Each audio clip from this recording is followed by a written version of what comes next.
अस्सलाम वालेकुम नाजरीन, कैसे हैं। मैं हूं आपका होस्ट मोहम्मद अफजाल और आप देख रहे हैं अफजाल अफजल टीवी।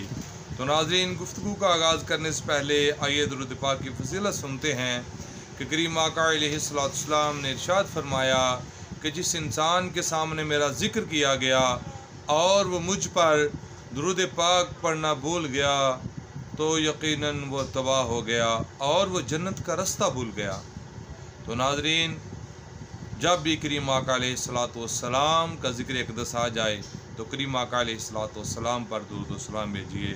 तो आज का हमारा जो टॉपिक है, जो मौजू है, वो है कि हम थोड़े से वक्त में, मिनिमम टाइम में, हम किस तरह बहुत उहद के पहाड़ के बराबर नेकियां ले सकते हैं।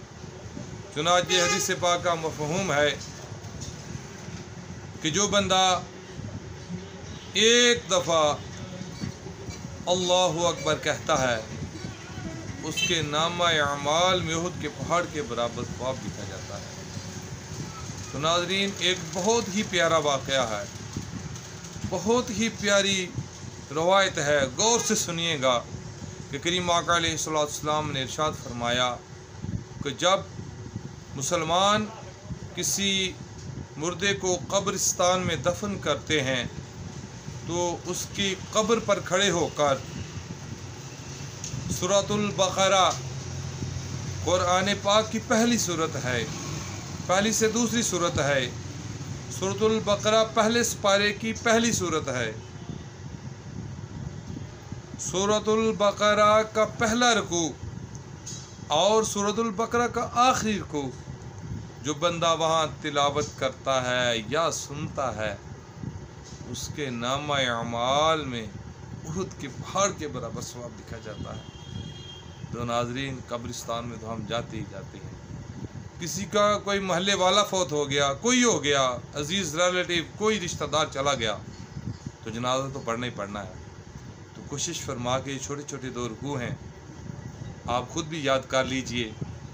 अगर कोई ऐसा इंसान है वहाँ पर जिसको याद है वो तो पढ़ेगा, तलावत करेगा, और अगर कोई नहीं है तो अगर आपको आता है तो आप ये शर्फ सबको बख्शिए।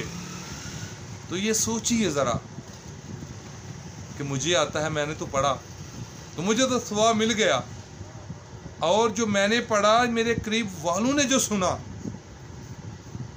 मैंने पढ़ा और मेरे पढ़ने की वजह से जिन्होंने सुना और सुनने की वजह से जिनको उहद के पहाड़ के बराबर नेकियां मिल गई। तो नाज़रीन, सोचिए वो सारे का सारा सवाब भी मेरे नाम अमाल में लिखा जाएगा। तो अगर आप पढ़ते हैं, आप कुरान पाक की तिलावत करते हैं, सूरह बकरा का आप पहला और आखिरी रुकू आप तिलावत करते हैं, अगर वहाँ पे 100 बंदा हुआ तो आपके नामा अमाल में 100 दफ़ा उहद के पहाड़ के बराबर नेकियां लिखी जाएंगी। अल्लाह तबारक व तआला की बारगाह में दुआ है, अल्लाह तबारक व तआला हमें हर कब्रिस्तान में जाने की तौफीक अता फरमाए, अपनी आखिरत को याद रखने की तौफीक अता फरमाए, और हमें सूरह बकरा का पहला और आखिरी रुकू यकीनन यकीनन यकीनन याद करने की तौफीक अता फरमाए। और जब हम किसी मुर्दे को दफन करें तो यकीनन अल्लाह तबारक व तआला जब याद होगा तो हमें वहाँ पढ़ने की भी तौफीक अता फरमाएगा। अल्लाह तबारक व तआला हमारा हमें नासर हो। अपने होस्ट को इजाज़त दीजिए। अस्सलामु अलैकुम रहमतुल्लाहि व बरकातुहू।